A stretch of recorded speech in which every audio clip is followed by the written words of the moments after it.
miracle cure or the oven-ready deal. No, that's the road that got us into this mess. It's not the road out.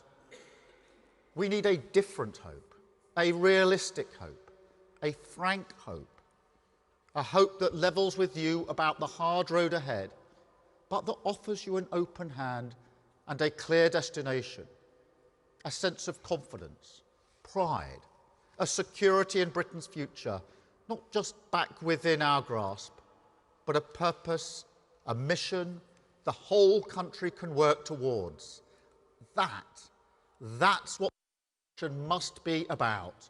We cannot let the Tories take this country down with them. We cannot let them kick the hope out of our future. It is time to come together, lift the weight off our shoulders, turn the page on this miserable chapter of decline and walk towards a decade of national renewal.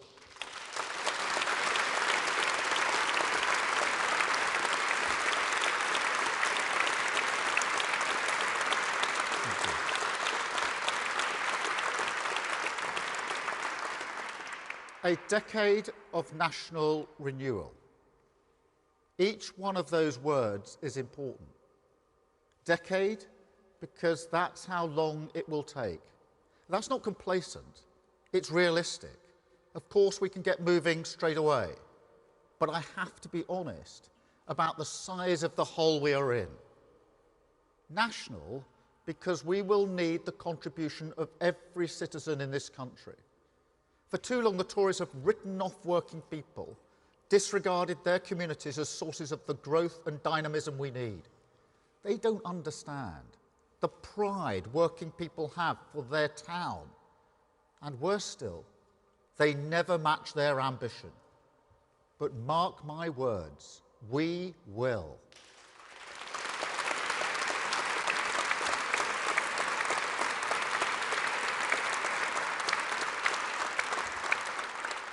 And finally, renewal.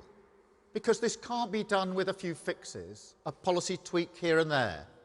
No, countries only come together, truly come together, behind ideas, a shared purpose, a national project for a better future.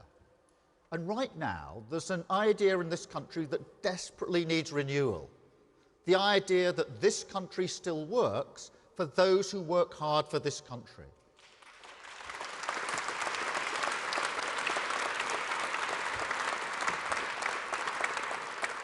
Now, Britain has been here before. I grew up working class. My dad was a toolmaker, my mum a nurse. And this was the 1970s when, like now, we had our fair share of cost of living crises. I know what this feels like. I know all about the what next anxiety of rising prices, the fear of the postman coming down the path. Will he bring another bill we can't afford? But back then, while day-to-day life may have been tough, there was an idea that always comforted my parents, a faith in Britain, that the future would be a happier place. Britain would be better for your children. Hard work in the end, in the long run, would be rewarded fairly. The question is, do you look around our country now and still believe it? Do you feel with the certainty you deserve that Britain will be better for your children? Because that's what we need to renew. That's the future we need back, the Britain we want to build. And until your family sees a way out, Labour will fight for you.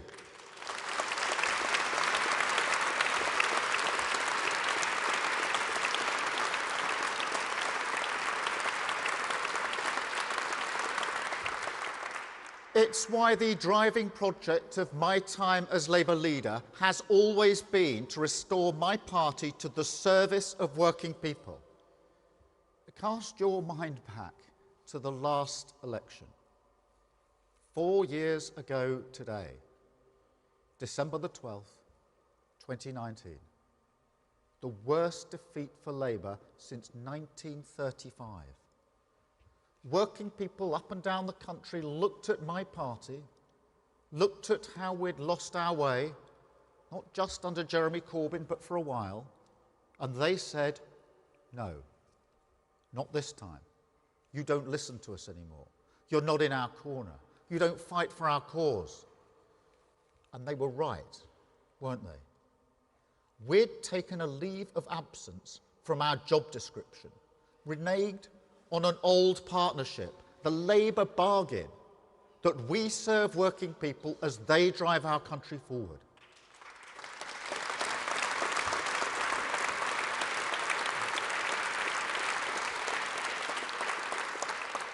And everything I've done as leader, every fight I've had, has been to reconnect us to that purpose, to make sure we never put working people in that position again. That we say to them, you can choose Labour, and know that we see our country through your eyes. Know that we have changed fundamentally, not just a paint job, a total overhaul, a different Labour Party, driven by your values, relentless in earning your vote. It's a Labour Party that understands. The first duty of government is always to protect its people, that every pound of money we collect must be spent wisely, because it's yours, and that you can't have good public services without strong public finances, policies always fully funded. A Labour Party that will conserve as well as reform, that understands the careful bond between this generation and the next, that will pass on our institutions, our environment, our obligations to one another in a better shape than we find them. And a Labour Party that has broken new ground in our relationship with business, that gets the value of private enterprise, understands working people want success as well as support, that borders must be secured, economic stability is the foundation for everything, but that in tough times like ours, we must use the power of government carefully but decisively to stoke the fires of renewal, the pride and purpose I know burns inside communities like this. In short, it's a Labour Party that is ready to fight for your values, serve our country and get our future back.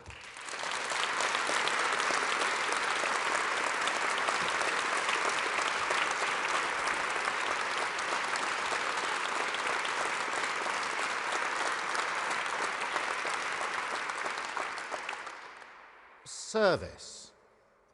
If there's one word that captures everything I've fought for, it's that. I've made the Labour Party once again a party of service, not protest, focused on credible solutions to your challenges, not empty gestures, not grandstanding political theatre, or the moralising self-indulgence of those who think politics is a sermon about themselves. It's been vital work, the job of my life, but it's crucial for the future of Britain as well, because the way I see it, service is the essence of national renewal, the lifeblood of collective mission, a bond of respect that must exist between politics and people if we're going to change our country. But that's the catch, isn't it? I'm not blind to it. I know exactly how politics looks from here. It's not just that people think politics doesn't do much for them or doesn't understand them. I know it's much, much worse than that. And don't get me wrong, I don't believe in some golden age nostalgia. When I was growing up in a small town on the edge of rural England, politics always felt like something which happened far away. But nonetheless, I do sense something profound has changed now. That political trust isn't just low, it's on the edge, where after the sex scandals, the expenses scandals, the waste scandals, the contracts for friends, even in a crisis like the pandemic, people now think politics is about naked self-enrichment. Not just vanity or self-interest, self-enrichment. That's a common view now. You know, 30 years ago, you might have gone to the pub and a few people would have seen it like that. Now it's the whole pub. And there's no quick fix. There's no clever trick that will easily restore trust. Policy is part of it. I firmly believe that communities can make better decisions about their future than politicians in Westminster. I believe the hoarding of power in London will always lead to an economy that also hoards potential. And that if we are privileged enough to win the next election, one of the great tasks of the next Labour government will be to take power and control out of our hands and place them in yours.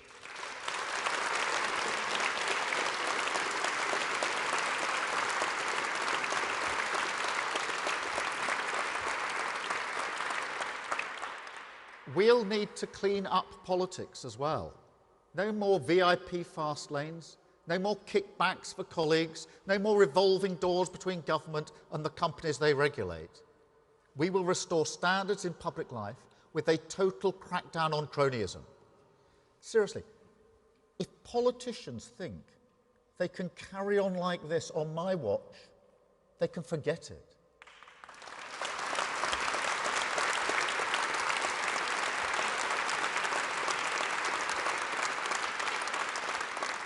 They should know by now that's not who I am. I put expense-cheap politicians in jail before. I didn't care if they were Labour or Tory. So I say to Westminster, and I say to you, nobody will be above the law in a Britain that I lead.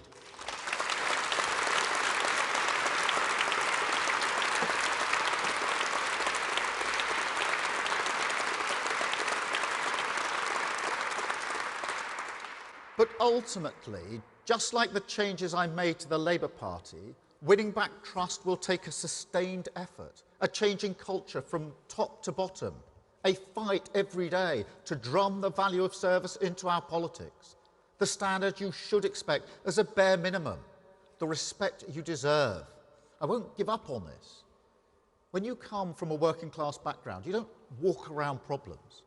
And nor do you listen to self-serving excuses just because they come from people so entitled, so used to wielding power that they think they're above consequence or justice. No, I've dragged this Labour Party back to service, and I will do exactly the same to politics.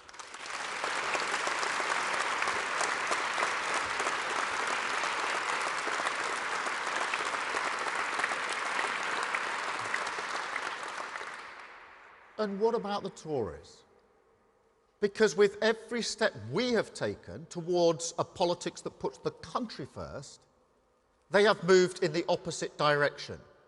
Now, I used to say that for them it was party first, country second. But that presumes they still care for their party. I mean, seriously, is there anyone in the government now who feels a sense of obligation to anything other than their own self-interest, to democracy, the rule of law, serving our country? I don't even need to answer that, do I? That's how far they've fallen. An entitlement to power totally unchecked by any sense of service or responsibility. That's the cultural stain that runs through the modern Conservative Party. And the Rwanda deal is the perfect example. A policy that they knew would never work. And yet the charade continues.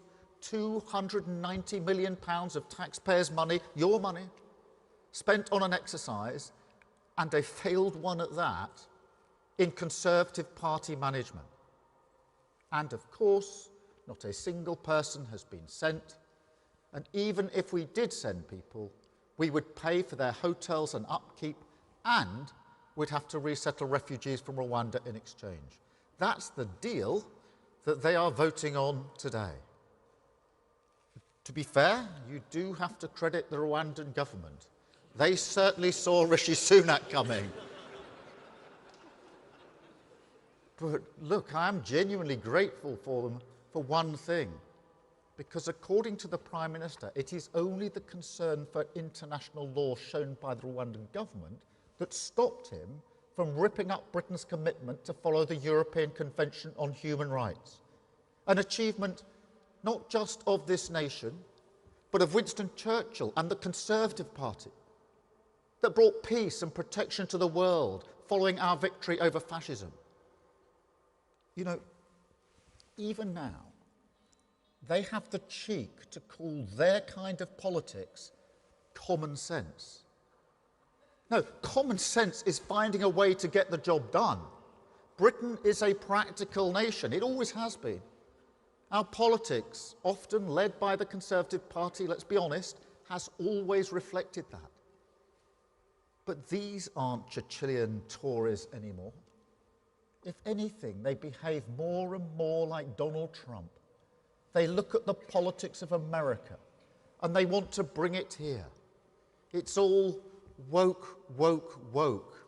Wedge, wedge, wedge. Divide, divide, divide. People can't afford Christmas. If they call an ambulance this winter, they don't know if it will come. 6,000 crimes go unpunished every day. Common sense is rolling your sleeves up and solving these problems practically, not indulging in some kind of political performance art. And this goes for stopping the boats as well.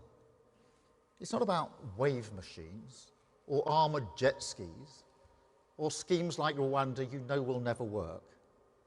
It's about doing the basics better, the mundane stuff, the bureaucratic stuff, busting the backlogs, rebuilding a functioning asylum system, removing people more quickly so you don't have to run up hotel bills, and a cross-border police force that can smash the smuggler gangs at source.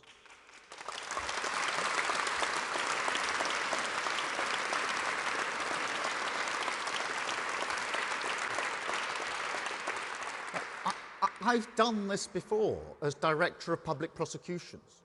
When we took on the terrorists and the people smugglers, I know it can work, and we can do the same here. Stopping the boats means stopping the gimmicks. And if they can't find a way to do that, if they can't find a way to focus on the job, fix our problems without breaking international law, unlike every government before them, then it's time to stand aside and let the Labour Party do it for them.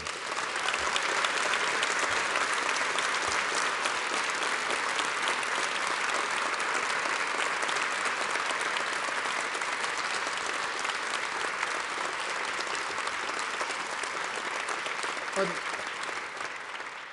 that goes for Brexit and legal migration as well. I voted Remain. There's no shame or secret in that. But I know the vote to leave was a vote for change, and change at a much deeper level than our trading relationship with the European Union.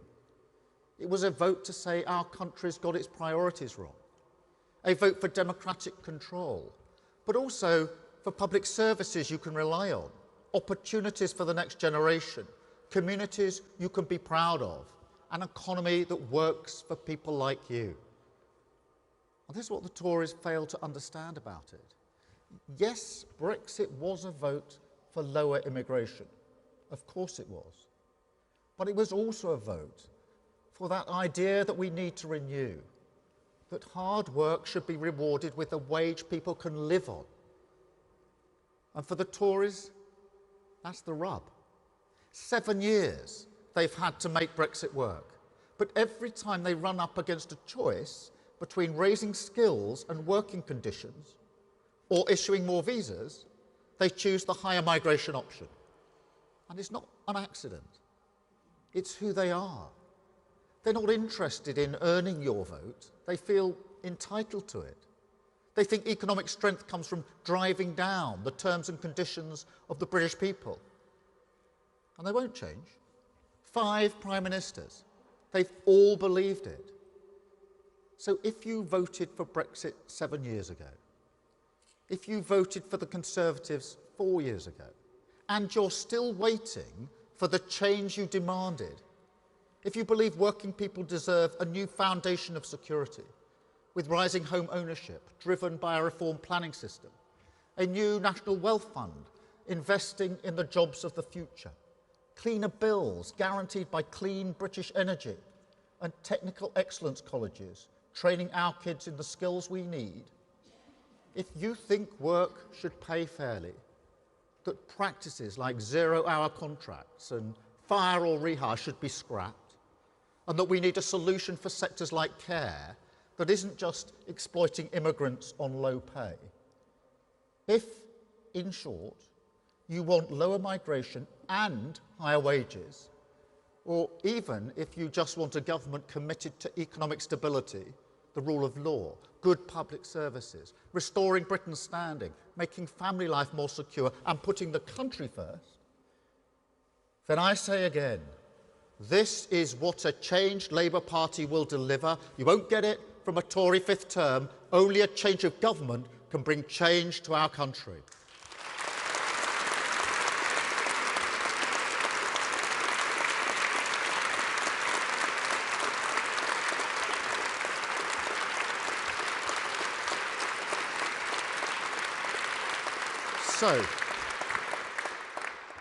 So join us on this mission, because whether you are a Conservative who is thinking of voting Labour for the first time, or a Conservative who has occasionally trusted us before, whether you've always voted Labour or have absolutely no intention of voting Labour, we will serve you. But I also say this, and I mean it, look around your country. We need you. Britain must come together. I believe in this country. I believe in its spirit.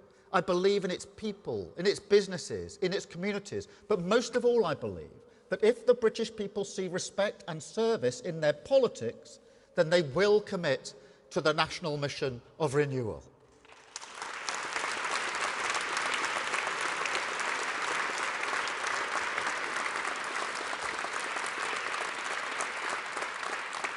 So if we are privileged enough to win the next election, if we earn your trust, we will set the direction, we will give Britain hope, we'll walk together towards national renewal with a new mission to get Britain building again, take back our streets, switch on great British energy, get the NHS back on its feet and tear down the barriers to opportunity.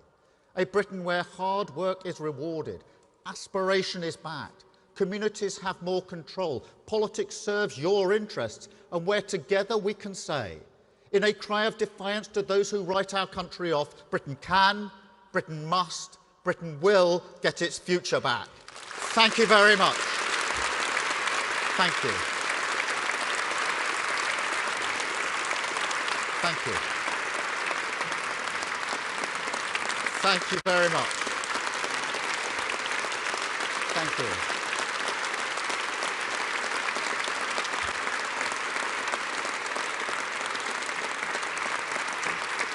Thank you all very much.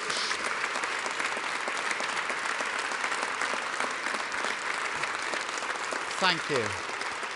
We're now going to take a number of questions from the media, and let me start, if I may, with Damien from the BBC. Damien. Sir Keir, yes, Damien Grammaticus from BBC. Your speech has been all about vision and values. We have a debate and a vote today in Parliament about the Rwanda policy. Can I ask you just to give us some real clarity on that, please? Is your opposition to it practical? You were saying in your speech it's not going to work, it's going to be a waste of money. Or is it based on values and your moral vision? This bill will mean that people who come here without authorization, seeking asylum, victims of torture, people fleeing persecution, and the like, will in all likelihood be sent to Rwanda and have their claims there. In your vision you were laying out, in the Labour-led Britain you want to lead, should those people be having their claims heard here, and given sanctuary in the UK if they're found to have merit? We will oppose the scheme this evening for a number of reasons. It won't work. It'll cost a fortune, £290 million already, without a single person having gone, and it's against our values. That does not mean that we don't recognise the challenge that there is with people crossing in small boats across the Channel. We have to stop that. We have a duty to stop that. But stopping that means not gimmicks, but rolling our sleeves up with a practical plan that will actually work. For me, that's three parts. The first is smashing the gangs, the criminal gangs, that are running this vile trade in the first place. People aren't just arriving at the north coast of France of their own volition. There are criminal gangs that are driving this, and we have to smash them. And as Chief Prosecutor for England and Wales, I've done this before with terrorist gangs, with people smugglers. It can be done. That stops people arriving in the first place, making that dangerous journey. Secondly, we've got to process the claims. It's astonishing that 1% of those who arrived by small boat in the last year or so have actually had their claims processed. 1%. The third thing is that where people's claims fail, we need to return them swiftly to the country they came from. That's mundane, that's practical, that's common sense. That's what will make the difference. The gimmick that is going on in Westminster today isn't going to make the difference. And never forget that when the last legislation was proposed, they said, this is the silver bullet, this will make the difference, and then it was cast down as unlawful just a few months ago. So we will not be voting for it this afternoon. Thank you, Damien. I've got Tamara from Sky. Sir Keir, Tamara Cohen from Sky News. You keep telling us your party has changed fundamentally, had a complete overhaul. But voters might like to know at what point under Jeremy Corbyn's leadership did you realise your party was on the wrong track? And do you regret staying in his shadow cabinet until the bitter end? And may I also ask on illegal migration, you've set out a different approach from the government's. Do you believe that approach will actually stop the boats, or do you think politicians shouldn't make promises of that nature? Tamara, thanks for being the first in to get two questions out of one. Just on the journey of the Labour Party, look, I think it is important to remember that I didn't vote for Jeremy Corbyn to be leader of our party in 2015 or 2016. In fact, of course, I resigned in 2016. I did consider that when, as a country, we were grappling with Brexit, that I had a responsibility to be an effective person on the front bench for my party and for the official opposition, along with others who were on the back benches making the argument as well. This was a huge issue for our country. But we did lose our way. We lost our way into that 2019 election 4 years ago today. And when you lose an election that badly, you don't look at the electorate and say, what on earth were you thinking? You change your party. And evidence of how far we've changed our party is that Jeremy Corbyn won't even stand as a candidate, a Labour candidate, at the next general election. And that's the size of the change we've brought about in our party. And that's why I say the Labour Party now is unrecognisable from the Labour Party that was put before the electorate exactly 4 years ago today. On the second question, look, we do all want to stop the boats. I don't want anybody making that journey across the Channel. It's a treacherous journey. It is evidence of the government losing control of our borders. But what I've focused on is what are the practical ways in which you can actually achieve that? Not what's a gimmick that furthers the cause of some within the Conservative Party to have a fight with their own party, because that's what's going on. They're having a fight with themselves, an indulgent vortex that they've got themselves into, half of them with one eye on what's coming next, rather than a practical answer to the solution. As you saw only yesterday, the Permanent Secretary of the Home Office is not really prepared to sign this off as value for money and says there's no evidence of deterrent. So it's built on sand. It isn't going to work. That doesn't mean nothing should be done. What I'm putting before the country is practical ways, based on my own experience of breaking gangs, as to how we actually tackle this issue. Thank you, Tamara. Shihab from ITV. Shihab Khan here from ITV News. Sir Keir, on Rwanda, would you really throw away £250,000 of taxpayer money that's already been spent to scrap the scheme altogether? And given that we've signed an international treaty here, are you not concerned about the impact that would have on our reputation as a trusted international partner if we start reneging on deals like that? And a second question, if I may. You've mentioned the Tory psychodrama and that we're being dragged down to their level and people are fighting like rats within the Conservative Party. What do you think is the way out of this? And is it time for you to start calling for a general election more aggressively? Look, the first part of your question is, what are we going to do about the money that's already been wasted? It's already been wasted. It's been spent. This money has been spent. Hundreds of millions of pounds for nothing. That's why I say Rwanda saw the Prime Minister coming. They got £140 million down payment for nothing. That money could have been used to bolster our cross-border force, to do more work to take down the gangs in the first place, and it's been already wasted. And as for trust, two things about that. The Rwanda Treaty doesn't require us to send people to Rwanda. It's an enabling provision.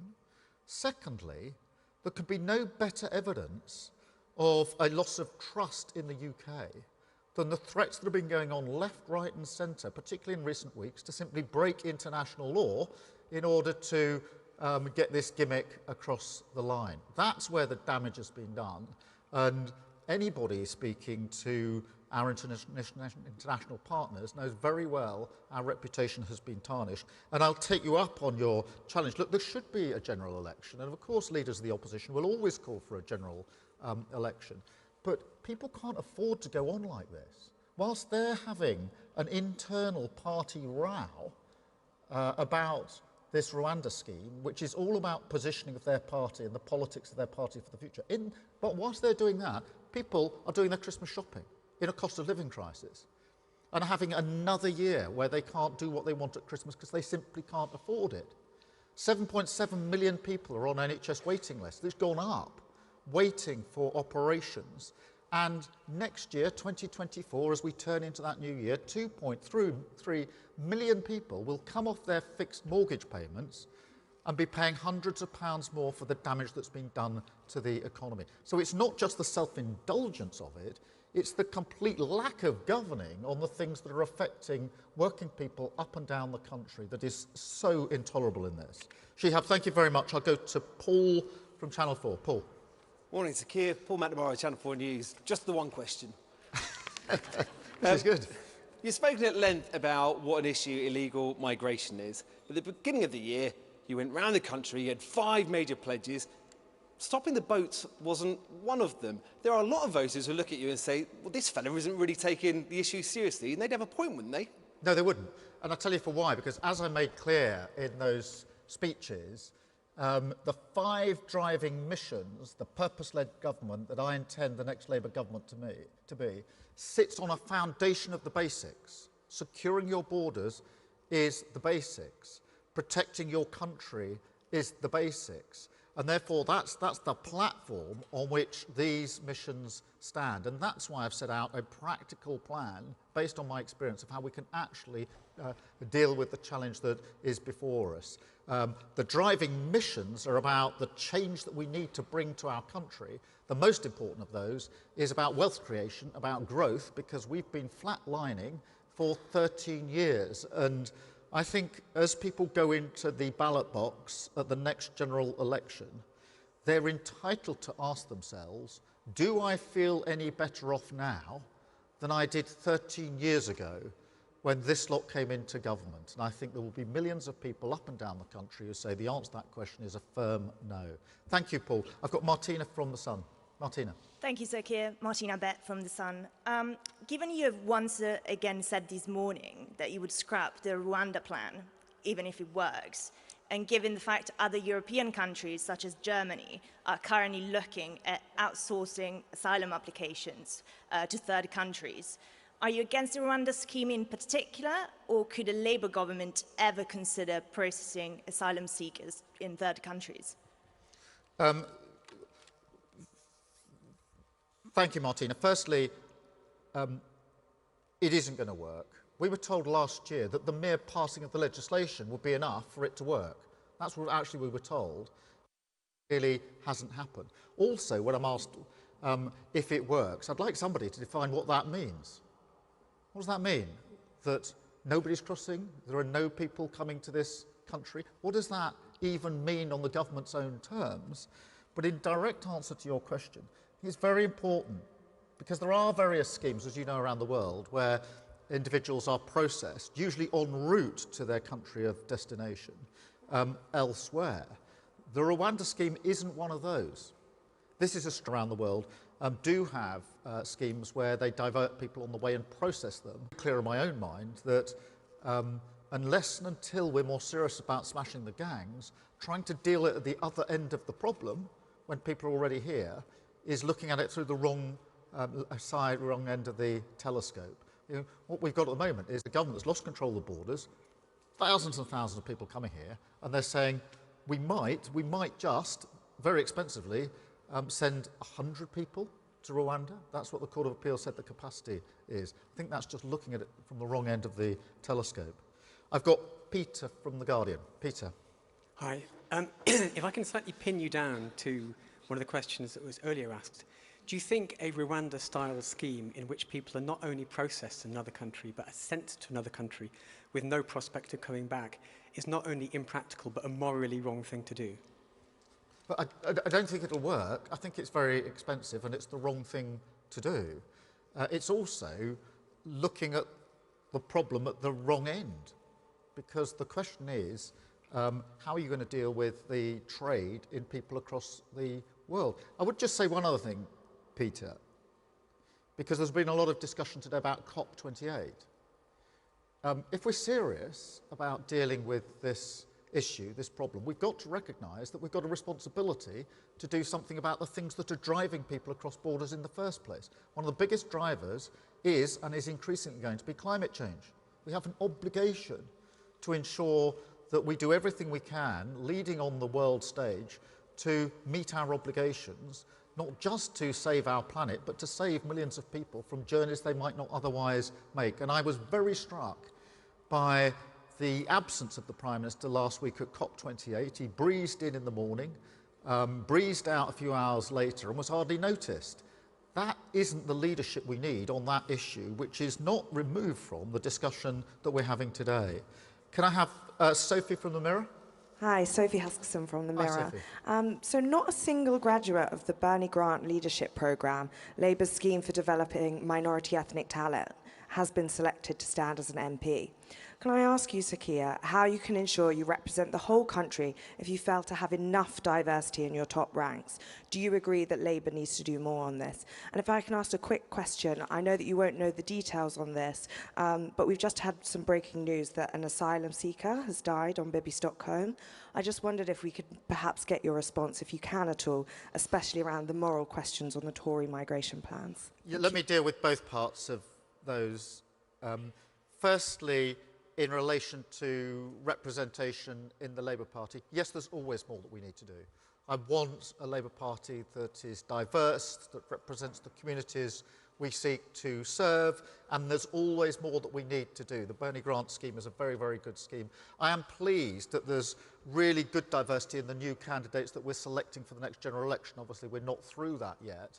But do we want to step up to that challenge? We absolutely do want to step up to that challenge, and that's why we're putting so much effort into the recruitment of the candidates into that general election. On your second point, I'm afraid I just simply haven't seen this breaking news, so I don't know the details of it, but obviously, first and foremost, my heart goes out to the family and friends of an individual who may have, or has lost their life. I don't know the circumstances, so I'll try and give a fuller answer when I do. But my human instinct is, of course, to, with the individual who's lost his or her life and the family and friends of that individual who will be absolutely grieving just as we speak. Kamal at the Daily Mail, if I may. Kamal Jaffer, Daily Mail. You said in your speech that voters had a problem with the journey that your party was taking even before the leadership of Jeremy Corbyn. Are you referring to the leadership of one of your current shadow cabinet? And if so, why is he now an integral part of your team? I was reflecting the fact that we've lost 4 elections in a row. And I think it's a mistake for our party to think that it was simply what happened 4 years ago today that is the sole cause of our problem. I think as a party, this isn't about an individual. Ed Miliband's a very good member of my shadow cabinet on a very important brief leading on the climate issue and energy. But as a party, we drifted too far from the core function of serving working people. We became too interested in debates within the Labour Party and not interested enough in a debate with the country about the challenges that they were facing. So this isn't an attack or comment on a particular individual. It's a reflection of the fact that we've lost 4 elections in a row. And I'm determined that we're not going to lose 5 elections in a row. Thank you very much. I've got Jerry from the Times. Thank you, Sir Keir. Jerry Scott from The Times. You've spoken about your approach to tackling the migration crisis today in terms of root causes. Now, of course, as you've made clear, that will take time. Rishi Sunak has said that the country has lost patience. Do you think the public will have patience with your plan, and will they have to wait a little bit longer? Well, let's just reflect on that. I don't accept that it will take time to smash these gangs.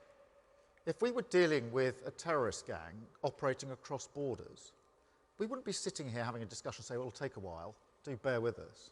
We'd be saying, get on with it. And that's what happened. In the operations I was part of as chief prosecutor, we were getting on with it. We weren't saying, oh, this will be a bit of a long shot, let's take our time on this. It was absolutely mission critical for obvious reasons in a terrorist plot. Same with human traffickers. You can't take your time if people are being moved across borders. We need that urgency. That requires a Prime Minister who expends his political capital making that happen rather than managing his own party with the vote that's going to go on later on today. So I don't accept that that the taking time is the problem here. I actually think we can get on with that. Thank you very much. I've got Martin from the Express. Martin. Thank you, Keir. The home of British Formula One is just over the road there. Excuse the pun, but your party is way ahead in the polls, putting you in pole position for a general election victory. Boom, boom. Is the race for number 10 yours to lose, or is this just a lap of honour? We lost the election 4 years ago today very badly. For us to get from where we landed to a Labour majority government will take a bigger swing than Tony Blair got in 1997. That's a huge challenge. And I am therefore not complacent in the slightest. We have to earn every single vote. We have to earn back the votes we lost. We have to earn the votes that we never got in the first place. And that is a fight every step of the way. And that is why every single week I remind my shadow cabinet, absolutely no complacency. Fight like we're 5 points behind in the polls. And we will continue to fight like we're 5 points behind all the way in to this election. Not for me, not for the shadow cabinet, not for the Labour Party, but for the country. Because that's why we're doing this. Because the country can't afford another 5 years of this. Thank you.